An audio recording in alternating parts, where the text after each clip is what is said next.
क्या कह रहे हैं? फतहा दम्मा अच्छा। कसरा ऐसे। हाँ हाँ, बताओ। चलिए, तो हमने ये पढ़ा, मैं रिपीट कर दे रहा हूँ ताकि उसमें आ जाए। हम्म, एराब के तीन स्टेट होते हैं, और उससे पहले एराब की तीन किस्में होती हैं। एराब की एक किस्म होती है एराब बिल हरकत, जहाँ किसी लफ्ज पे हरकत में यानी जम्मा फतहा कसरा में एराब होता है।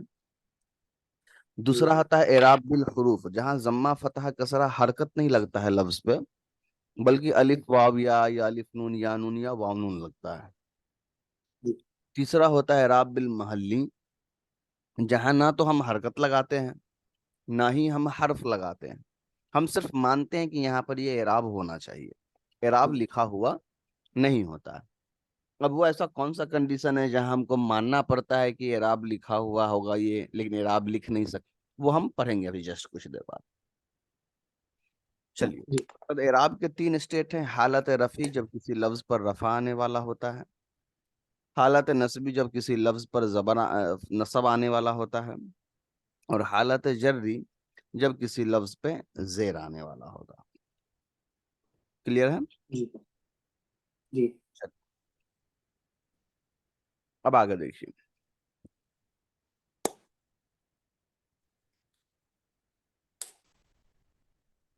अरबी में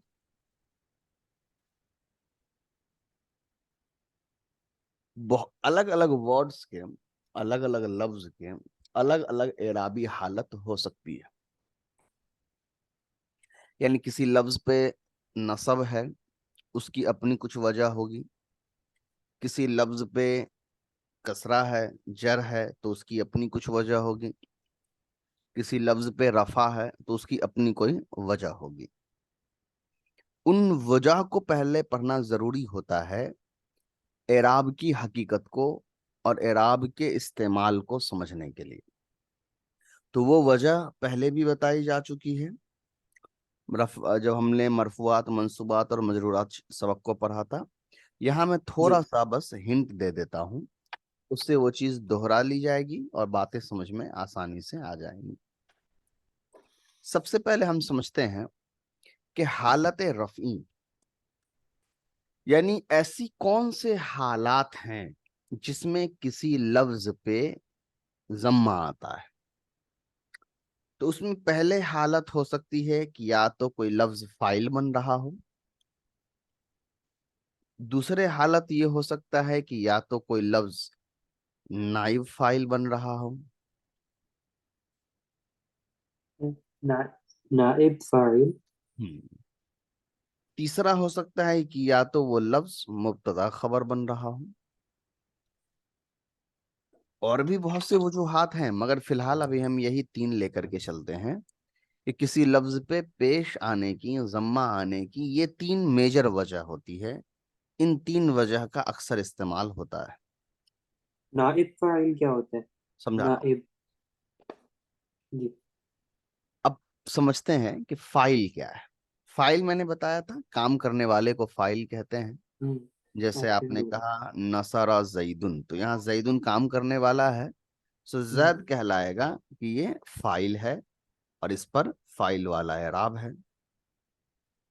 नाइब जी फाइल क्या है? तो नाइब फाइल के लिए मान लिया जाए मैंने लिखा नुसीरा जैदुन, तो यहाँ जैद अब फाइल नहीं है। नुसीरा फेले मजहूल है। फेले मजहूल में क्या होता है? काम करने वाला मालूम नहीं होता है। तो इसका मतलब ये कि जैद काम करने वाला तो नहीं है, तो तर्जमा होता है जी। जैद की मदद हुई। अब जैद की ज़ैद हैज मदद बीन किसने हेल्प। की, उसके बारे में हमको कोई आइडिया नहीं है। अब इसको नाइब फाइल इसलिए कहते हैं कि जैद जो है, यहाँ पर जो जैदुन है, ये असल में है तो मफूल, इसलिए कि जिस पे काम होता है वो मफूल कहलाता है। लेकिन ये फाइल का एराब और फाइल का जगह लिए हुए है, इसीलिए इसको हम नाइब फाइल कहते हैं, यानी फाइल की जगह आने वाला।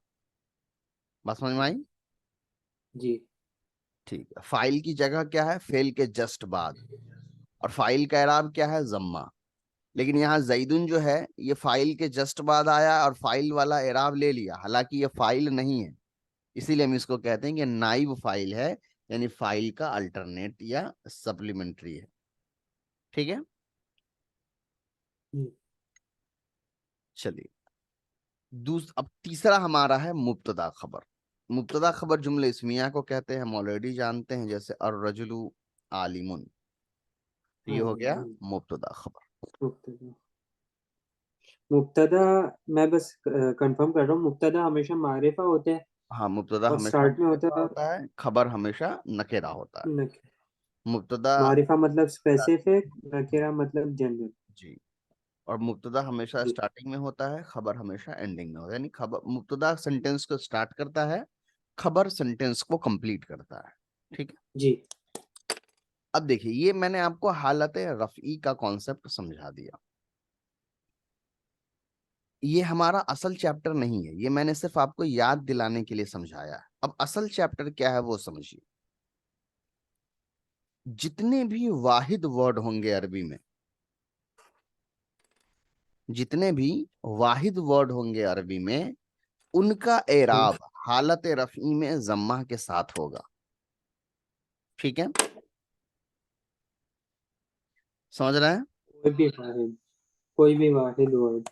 हाँ, जितने भी वाहिद वर्ड हैं उन पर अगर हमको हम्म। जम्मा लगाना है, या वो वर्ड हालत नस्बी में, हालत रफ़ी में पहुंच गए हैं, तो सिंपली हम जम्मा लिख देंगे। जैसे मान लिया आलिमुन है, ये वाहिद वर्ड है, खबर बन रहा है, खबर पे पेश होता है, इसलिए मैंने जम्मा लिख दिया। ठीक हम्म। है, जी। लेकिन अगर तस्निया वर्ड है, तो तस्निया वर्ड का रूल क्या है? लास्ट में अलिफ नून लगता है या या नून लगता है? यानी। अब मैंने बताया था आपको कि मैं आगे चल के बताऊंगा कि अलिफ नून और या नून कब लगता है। तो जी। तस्निया के बारे में आपको ये याद रखना है कि जब तस्निया हालत रफ़ी में होगा तो उस पे अलिफ नून लगेगा। अब मतलब क्या है वो समझिए। मान लिया जाए मैं ये बताना चाह रहा हूं कि दो आदमी आलिम है, तो मैं लिखूंगा अर्रजुलानी आलिमानी। तो ये हम्म। मुब्तदा खबर तो है, सेंटेंस बिल्कुल है। अब जी। यहाँ क्या है? ये तस्निया वाला मुब्तदा खबर है।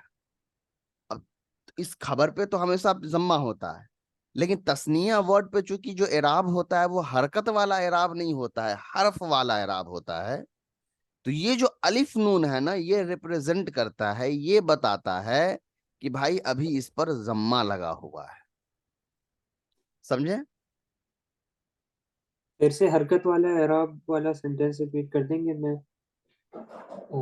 बिल्कुल, देखिए, हरकत का मतलब हुआ कि लफ्जों में जम्मा फतहा कसरा लिखा होता है। जैसे आप रजलुन वाले वर्ड को देखिए, यहाँ हम्म। रजलुन पे क्या है? जम्मा लिखा हुआ है। जी। तो जितने भी वाहिद वर्ड होंगे उन पे जम्मा लगाने में हमको कोई प्रॉब्लम नहीं है, लेकिन जो तस्निया वर्ड होता है उस पर हम रफा नसब जर नहीं लगा सकते हैं। इसलिए कि तस्निया जो वर्ड होगा उसका एराब हरकत वाला नहीं होता है, हर्फ वाला होता है, अल्फाबेट्स वाला होता है। हाँ। जी। जी। तो हम अलिफ नून लिखते हैं जम्मा की जगह पर। तो ये अलिफ नून असल में किसके सब में यूज हुआ है? जम्मा की जगह पर। तो अलिफ नून का मतलब है कि यहाँ पर जम्मा लगा हुआ है। अब आई बात समझ में? मैं बस कंफर्म कर लेता हूँ, क्योंकि ये जो रजुलानी आलिमानी तस्निया वाला वर्ड है, तो उसमें एराब हर्फ हरूफ यूज होगा, क्योंकि वो तस्निया वाला है। हम्म, जी। देखिए, जरूरी तो नहीं है कि आप जो टर्म मैं यूज कर रहा हूं वैसे ही याद रखिए। अगर आप समझ गए हैं बहुत इजी वे में तो वो टर्म्स को छोड़ सकते हैं।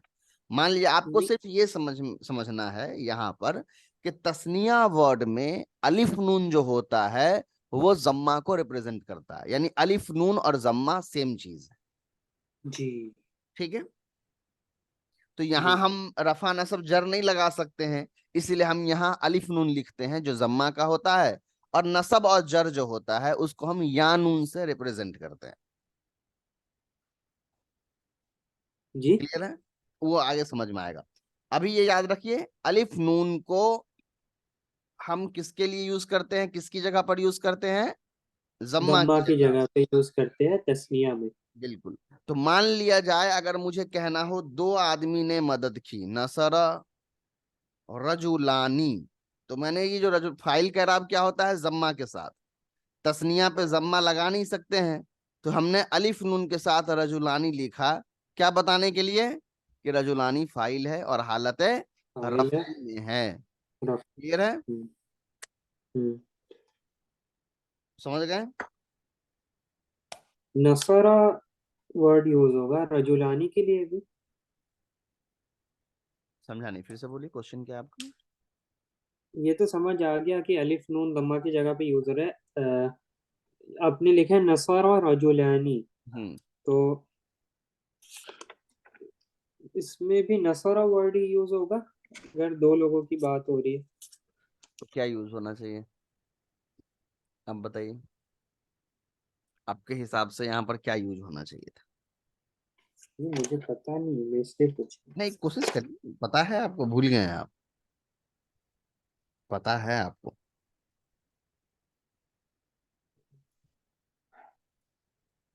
दो जुमले लोग हैं तो। हाँ, जुमला फेलिया जब मैंने आपको पढ़ाया था, तो वहां एक बात मैंने आपको बताई थी कि फेल के जस्ट बाद अगर फाइल मौजूद होता है, तो फिर फेल को वाहिद तस्निया जमा लाने की जरूरत नहीं है। फेल वाहिद ही रहेगा, फाइल अपना वाहिद तस्निया जमा होता रहेगा। नहीं समझे? रिपीट देखिए, कर देंगे तो सही। देखिए देखिए समझा देता हूँ, जी। थोड़ा सा ये टॉपिक से हट के है, लेकिन समझ लीजिए। देखिए, मैंने एक ऊपर लिखा है नसरा रजुलानी, और हम्म। नीचे मैं लिख रहा हूं नसरा। इन दोनों के तर्जमा में कोई डिफरेंस है? नसरा तस्निया मुजक्कर गायब में यूज होता है, इतना पता है। मतलब तो वही हुआ, दो आदमी ने मदद की। हाँ। उसका ऊपर वाले का मतलब भी यही है, दो आदमी ने मदद की, हम्म। है ना? जी। चलिए, अब आप गौर से समझिए, मुझे एक बात ये बताइए कि काम इम, काम असल होता है या काम करने वाला असल होता है? काम करने वाला। बिल्कुल, काम करने वाला नहीं रहेगा तो काम ही एग्जिस्ट नहीं करेगा। जी। ठीक। अब बताइए कि काम करने वाला मर्द औरत हो सकता है, एक दो तीन हो सकता है, या काम मर्द औरत या एक दो तीन हो सकता है? काम करने वाला। बिल्कुल। तो जब मैंने बता ही दिया लफ्जों में कि काम करने वाला दो मर्द है, तो मुझे फिर अच्छा। काम को दो लाने की जरूरत क्या है? जी सही। सेकंड सेंटेंस में मैंने नहीं बताया कि काम करने वाला कितना है, इसीलिए काम में ही चेंजेस करके दिखा दिया गया कि काम करने वाला दो है। स्टिल यहां पर आप देखिएगा, तब भी हम ये मानते हैं कि यहाँ काम करने वाला हुमा जमीर है, यानी दो आदमी है, बस अब लिखा हुआ नहीं है, छुपा हुआ हम्म। हम्म। है ना? तो काम कभी भी वाहिद तस्निया जमा या मुजक्कर मुअन्नस नहीं होता है, फाइल जैसा होता है। फाइल असल होता है, तो उसके अकॉर्डिंग हम फेल को लाते हैं। तो फाइल अगर किसी तरह से ऑलरेडी एक्सप्रेस्ड है कि ये मुजक्कर है या मुअन्नस है, या वाहिद है, तस्निया है, जमा है, तो वहां पर फेल को वाहिद तस्निया जमा या मुजक्कर मुअन्नस करने की जरूरत नहीं पड़ती है। हम्म। हाँ, एक जगह पे ये- मुजक्कर मुअन्नस करने की जरूरत पड़ेगी जब कंप्लीटली चेंज करना होगा। मान लीजिए अगर फाइल फातिमा हो गई, तो वहां पर हमको फेल को मुअन्नस लाना पड़ेगा, वहां नसरा से काम नहीं चलेगा। लेकिन वो भी जो मुअन्नस का फेल यूज हो रहा है, वो भी सिर्फ इसलिए यूज हो रहा है ताकि पढ़ने वाले को कंफ्यूजन ना हो नसरा या नसरत के अंदर। आई बात समझ में? अगर रजुलानी की जगह पे अगर रजुलानी आ, की जगह मान लिया इमरातानी मैंने लिख दिया, हाँ। तो फिर मैं नसरा यूज नहीं कर सकता, हालांकि लॉजिकली वो सही हो जाना चाहिए। इसलिए काम तो मुजक्कर मुअन्नस होता नहीं है, जब मैंने फाइल को मुअन्नस रिप्रेजेंट कर ही दिया, तो फेल को मुअन्नस लाने की जरूरत नहीं है। लेकिन लाया सिर्फ इसलिए जाता है, नसरत इसलिए लाएंगे ताकि पढ़ने वाले को ये डाउट ना हो जाए कि नसरत मुजक्कर का सेगा है और नसरत मुअन्नस का सेगा है। यानी जब अल्टरनेट्स मौजूद है तो उसमें फिर छेड़छाड़ करने की हाँ। जरूरत नहीं है।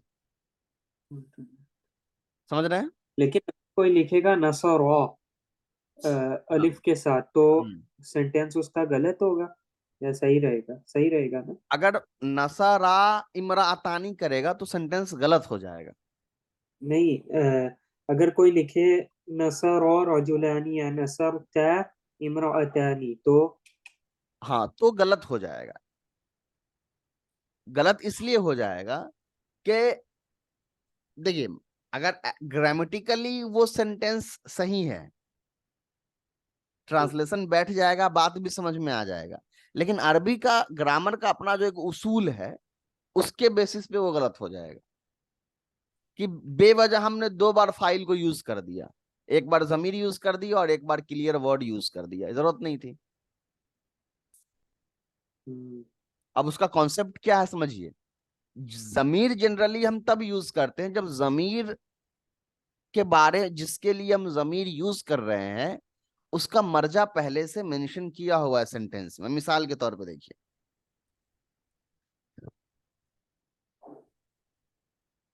अगर मैं यहां पर इस तरह लिख दूं, अर रजुलानी नसरा, तो ये सेंटेंस गलत हो जाएगा। क्यों गलत हो जाएगा वो समझिए। नसरा के अंदर कौन सी जमीर है? हुआ की जमीर है। नसरा के अंदर हुआ। और जमीर किसकी तरफ रिटर्न करता है? पीछे जो मेंशन किया होता है उसकी तरफ। पीछे कौन सा मेंशन है? रजुलानी। रजुलानी। और रजुलानी कौन त- सा है? वाहिद है, तस्नीया? तस्निया। तस्निया है। तस्निया। तो आपने तस्निया। वर्ड यूज किया तस्निया और यहाँ रिटर्न कर रहे हैं वाहिद को, हम्म, तो गलत हो गया। इसीलिए फिर जो यहाँ पर पीछे हमको वाला ये है करना उसके लिए होता है। जाता है ना? हाँ। जो पीछे वाला बिल्कुल। वर्ड है उसके लिए। हाँ, और यहाँ इसका जी। एक अलग लॉजिक भी है जो हम आगे पढ़ाएंगे भी आपको। इसका एक अलग लॉजिक ये भी है ना कि रजुलानी यहाँ पर मुब्तदा है ना, मुब्तदा। जी।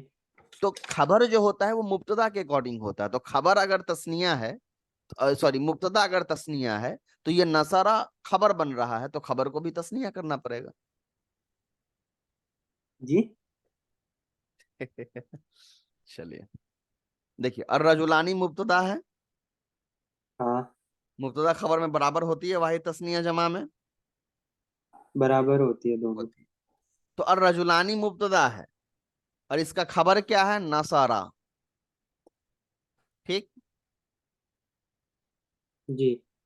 तो मुब्तदा जैसा होगा वैसा ही खबर होगा। मुब्तदा तस्निया, इसलिए हमको खबर को तस्निया लाना पड़ेगा। तो नसरा से काम नहीं चलेगा, नसारा लाना पड़ेगा, तस्निया कसेगा। अब आई बात समझ में? तो जी। दोनों पहलू हैं इसको समझने के। एक पहलू वो है जो मैंने समझाया जमीर वाला, और दूसरा आसान तरीका यह है समझने का। खैर, ये सारी चीजें जो है अभी आपको नहीं ध्यान देना है। अभी हम लोग की जो बात शुरू हुई वो किस चीज पे शुरू हुई? कि जो तस्निया वर्ड होता वो है उस पर पेश की जगह हम लोग अलिफ और नून अलिफ। लगाते हैं। ठीक है। अलिफ नून रिप्रेजेंट होते हैं दम्मा की जगह पे हाँ, तस्निया में। बिल्कुल, बहुत अच्छा। और यहाँ वाहिद तक में क्लियर है। कोई भी। हाँ, जी। वाहिद में सिंपल रफा नसब जर लगा सिंपल दीजिए। दम्मा। दम्मा तेन या दम्मा से। ठीक है। जी। चलिए, अब आगे चलिए नेक्स्ट टॉपिक पर। ये चैप्टर थोड़ा लंबा चलेगा हम लोगों का। इसको स्प्लिट करेंगे दो तीन पार्ट्स में, ताकि आप इजीली सारी चीजें समझें। अब आते हैं जमा पर। तो जमा दो तरह के है ना, एक है जमा मुकस्सर। तो जमा मुकस्सर पर भी हालत रफई में सिंपल वे में हम रफा दे देंगे, कोई दिक्कत नहीं है। जम्मा दे देंगे, कोई इशू नहीं होएगा। जैसे रिजालुन। ठीक है। जी। उसके बाद एक आता है जमा मुजक्कर सालिम। जमा मुजक्कर सालिम पर अगेन अब जो एराब होता है वो अल्फाबेट्स वाला होता है, लेटर वाला होता है। तो इसका हालत रफी में हम एराब देंगे वाव नून के साथ, मुस्लिमून। तो ये वाव नून क्या रिप्रेजेंट करेगा? जम्मा को। समझे या दिक्कत हो रही है? वो एक मिनट। चलिए एग्जाम्पल दिखाता हूं और आप समझ जाएंगे। मान लिया मुझे लिखना है बहुत से मुसलमानों ने मदद की, तो मैंने लिखा नसरा मुस्लिमूना। मुस्लिमून यहाँ पर क्या बन रहा है? खबर। नहीं, सॉरी। नसरा फेल है ना, नसरा फेल है। मुस्लिमुन फाइल है। फाइल, फाइल का एराब क्या होता है? फाइल का एराब वो दम्मा। जम्मा होता है। यूजुअल। मुस्लिमून पर मैंने कौन सा एराब लगाया है? अभी आपने वाउ नून। वाव नून लगाया, तो ये वाव नून किसको रिप्रेजेंट करेगा? दम्मा। दम्मा तेन को। जम्मा के लिए, ऑफ कोर्स। क्योंकि ऊपर हमने अलिफ नून किसके लिए रिप्रेजेंट करवाया था? जम्मा के लिए। तो वो हाँ। तस्निया के लिए था। जमा मुजक्कर सालिम में वाव नून जम्मा को रिप्रेजेंट करेगा। आई बात समझ में? जी, ये मैं एक मिनट फिर से पढ़ लूँ गौर देख। नसर मुस्लिमून है। तो जो अलिफ नून दम्मा को रिप्रेजेंट कर रहा था वो जी तस्निया में था। जी और जो अ, दम्मा को रिप्रेजेंट कर रहे हैं वाव नून, वो अ, जमा में है। जी। यहाँ देखिए, तो जब हम जमा की बात करेंगे तो हमें वाव नून लिखना है। नहीं और सिंपल जमा की नहीं, तस्नीय। जमा मुजक्कर, आप इस एग्जांपल को गौर से देखिए, समझ जाइएगा। जमा मुजक्कर सालिम जी। हाँ, इस एग्जांपल को देखिए, मैंने यहाँ पर लिखा नसरा मुस्लिमुन। दूसरा एग्जांपल है नसरा मुस्लिमानी। और तीसरा एग्जाम्पल है नसरा मुस्लिमूना। इन तीनों एग्जाम्पल में फाइल कौन है? फाइल मुस्लिमून, मुस्लिमुन, मुस्लिमानी, मुस्लिमून। और ना। फाइल का एराब कैसा होना चाहिए? फाइल का एराब दम्मा होना चाहिए। जम्मा होना चाहिए। तो पहले वाहिद वाले में तो जम्मा है एराब। तस्निया जमा वाले वर्ड में क्या हो रहा है? अलिफ नून रिप्रेजेंट कर रहा है दम्मा को। और जमा वाले में क्या हो रहा है? वाव नून रिप्रेजेंट कर रहा है दम्मा को। बस, सिंपल है। आई बात मतलब? जी। या आप भी कोई तो क्वेश्चन? ये तीन चीजों में डेफिनेटली ये रूल अप्लाई होगा, है ना? हाँ। फाइल, भी, फाइल नाइब और मुक्तदा खबर। हाँ, नहीं सिर्फ इसमें नहीं। जब यहाँ मैं फाइल नाई फाइल का तो सिर्फ एग्जांपल आपको दे रहा हूं ना। सॉरी। फाइल, यहाँ हम लोग फाइल नाइब। यहाँ हम लोग वर्ड की बात कर रहे हैं कि जब भी वाहिद वर्ड पे जम्मा लगाना होगा तो हम जम्मा लिख देंगे। लेकिन अगर तस्निया वर्ड पे जम्मा लगाना है तो हम जम्मा नहीं लिख सकते हैं, हम अलिफ नून लिखेंगे। और जब जी। जमा मुजक्कर सालिम वर्ड पे जम्मा लगाना होगा तो वहां भी हम जम्मा नहीं लिख सकते, हम वाव नून लिखेंगे। जी। ये सिर्फ फेल फाइल की बात नहीं चल रही है। मान लिया जाए, मैं तो आपको एक दूसरा एग्जांपल दे देता हूँ। मैं आपको मुब्तदा खबर का एग्जांपल दे देता हूँ, ठीक है? देखिए। हाँ, नहीं, मैं वो कह रहा था तीन कैटेगरी जो आपने लिखा है, फाइल, फाइल नाइब और हाँ मुब्तदा खबर। ये तीन चीजों में हमेशा ये रूल अप्लाई होगा ना? जी, देखिए, अर्रजुलु मुस्लिमुन, अर्रजुलानी मुस्लिमानी, मुस्लिम। और अर्रिजालु और वो मुस्लिमूना। अब यहाँ सिंपली वे में समझ जाइएगा। खबर पर क्या होता है? मुब्तदा खबर का इराब भी जम्मा के साथ होता है। यहाँ रजलू वाहिद, मुब्तदा खबर दोनों वाहिद है तो दोनों पे मैंने जम्मा जम्मा लिखा, क्योंकि वाहिद वर्ड पे जम्मा हम लिख सकते हैं। यहाँ सेकंड एग्जाम्पल में अर्रजुलानी मुस्लिमानी, ये तस्निया है, मुब्तदा खबर है। तस्निया पे जम्मा नहीं लिख सकते हैं तो जम्मा को रिप्रेजेंट करने के लिए नून। हमने अलिफ नून लगा दिया। जी। और तीसरे एग्जाम्पल में अर रिजालु मुस्लिमूना, मुब्तदा खबर है। रिजाल चूंकि जमा मुकस्सर है तो इस पे हम जम्मा लगा सकते हैं। लेकिन मुस्लिमून ये जमा मुजक्कर सालिम है तो इस पे हम जम्मा नहीं लगा सकते हैं, तो हमने वाव नून लिख दिया जो जम्मा को रिप्रेजेंट कर रहा है। क्लियर है?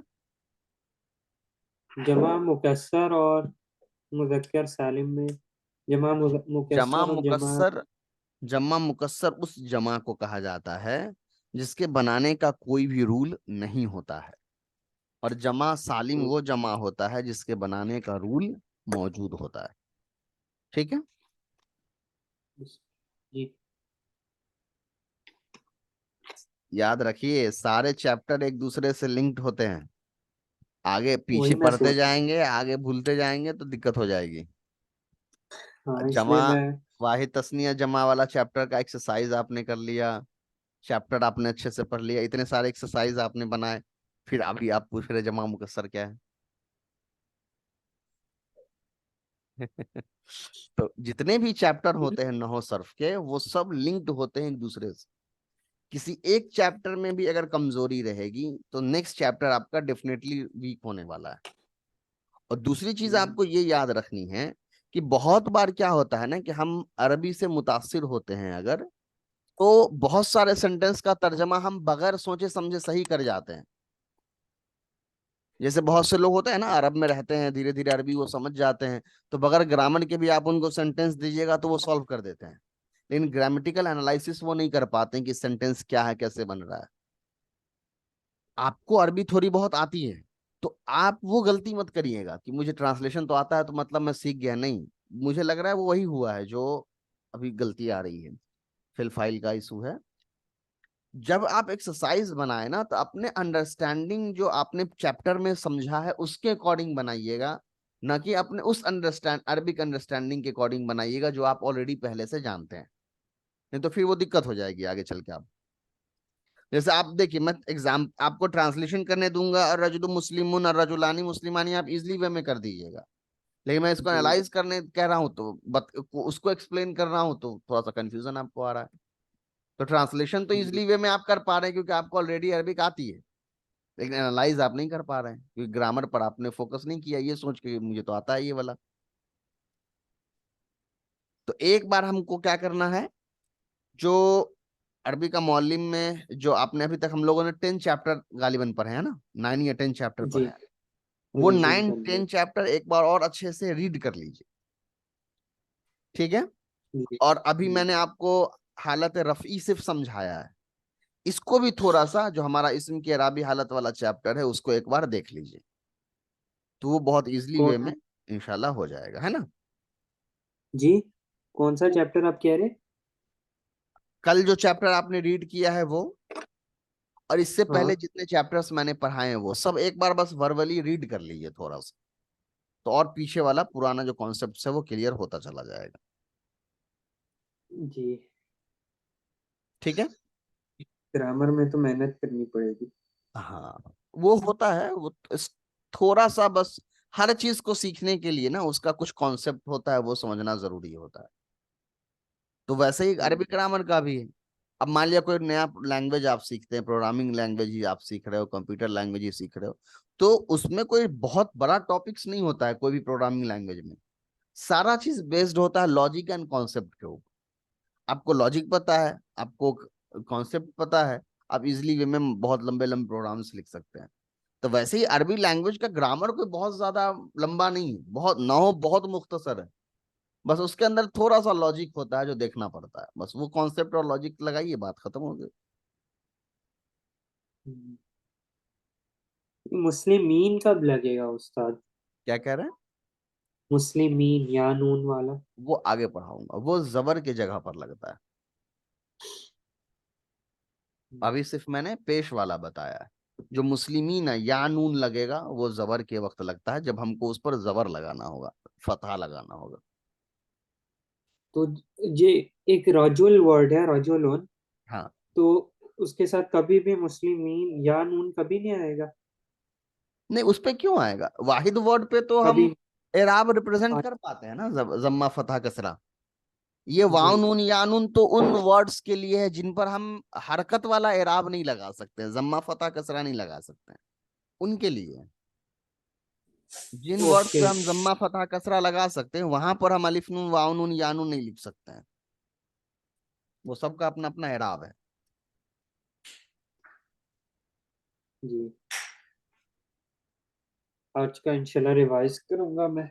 हाँ मैं इसका रिकॉर्डिंग दे देता हूँ आपको, ले लीजिए। जी। ठीक। जज़ाकल्लाह। ठीक है, जय। अस्सलाम वालेकुम व रहमतुल्लाह। वालेकुम सलाम।